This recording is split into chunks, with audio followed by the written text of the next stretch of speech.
welcome to this week's check-in video. I'm in the backyard here at our home and just stroking up a fire, and I'm doing that for a reason. This past Sunday we looked at the story of Elisha, but before we looked at Elisha, we looked at Elijah. Elijah's a cool story. Here's a prophet who does incredible things for God. God uses him in great ways and uses him just phenomenal with miracles and stuff. But at some point, Elijah just has enough and says, you know what, I'm done. I can't do this anymore. And so God says to Elijah, okay, if that's the case, I got some people you could use. I've got some successors. And so go visit this guy, this guy, this guy, this guy. And one of the guys Elijah's to visit is a guy named Elisha. And so in 1 Kings chapter 19, he goes to Elisha's place, and Elisha's just minding his own business, right? He's just plowing with the oxen, and he's just, doing the stuff on the fields, minding his own business. He's not in school to become a prophet. He's not trying to attain some prophetic position. He's just minding his own business, doing his own thing. And Elijah goes up to Elisha, puts his cloak around him, which is signaling, you're the next guy, you're the successor.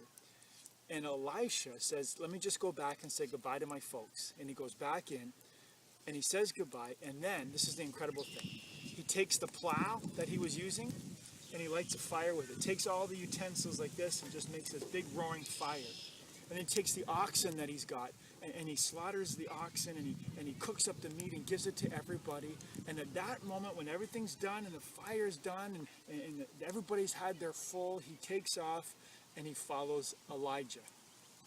And it's cool because what he's doing, he's not putting his stuff in storage and says, well, we'll see how this works, if this lasts a while or not, and if not, well, then I got something to come back to. I built up a little business here, I'll put my stuff out of storage and become a plower again. No, he burns it all. He says, no, I'm done. I'm committed to follow Elijah. I'm going full tilt. I'm in with 2 feet. I'm not turning back. I'm not going back down that road anymore. I am a follower of Elijah. In our faith in Christ, it's the same thing. This fire's getting kind of hot here. I'm making a good fire. When Christ calls us to follow him, he says, if you want to find your life, you got to lose it first, right? You got to pick up your cross daily and follow me. It's a call to take all of the stuff that used to be us, our old ways and our old identity, and burn the plow and put on stroke the fire of our old attitudes and our old thoughts and our own philosophies, and to embrace Jesus Christ in the fullness of who he is.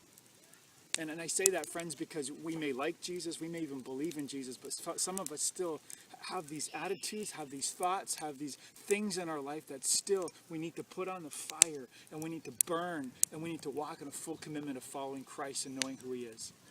And so, friends, the challenge, just the beginning stage of looking at the life of Elisha, is to say, when it comes to following Christ, can we do what Elisha does? And instead of just having 1 foot with faith and 1 foot in the world, 1 foot maybe with Jesus, another foot maybe with our attitudes and our life and our choices, can we put on the fire that we have? Can we burn the plows? Can we burn the attitudes? Can we burn the old self? And to truly make a choice to follow Jesus Christ. What are those things in your life you need to put on the fire? You need to burn in order to come fully with a commitment to follow Jesus Christ. I pray that we would take that seriously. I know for myself, I learned that a few times in my life, and I'm learning it again. Time to burn the plow, and it's time to follow Christ with everything I've got.